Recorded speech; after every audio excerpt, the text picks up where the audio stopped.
এই জায়গাটির নাম হচ্ছে কাওয়াচর। কুয়াকাটার বীচগুলোর মধ্যে সবচেয়ে সুন্দর এবং শান্তির একটি জায়গা হলো এটি।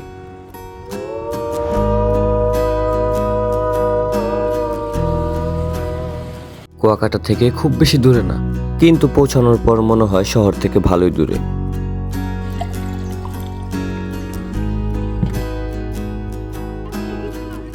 এখানে আমার সবচেয়ে বেশি ভালো লাগছে যে ব্যাপারটা, এখানকার ছোট ছোট খাবারের দোকানগুলো। সাগর থেকে ধরা একদম টাটকা মাছ, বিশেষ করে ইলিশ, চোখের সামনে সাজানো থাকে।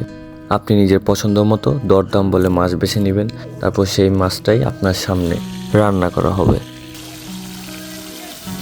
স্বাদের দিক দিয়ে বলতে গেলে এটা নিঃসন্দেহে 10-এ 10।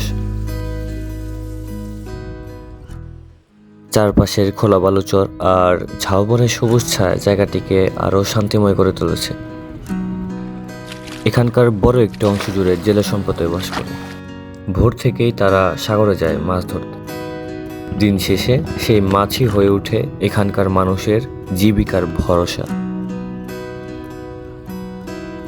সরল জীবন, কঠোর পরিশ্রম আর প্রকৃতির সাথে মানিয়ে নেওয়াই এখানকার মানুষের দৈনন্দিন জীবনের গল্প।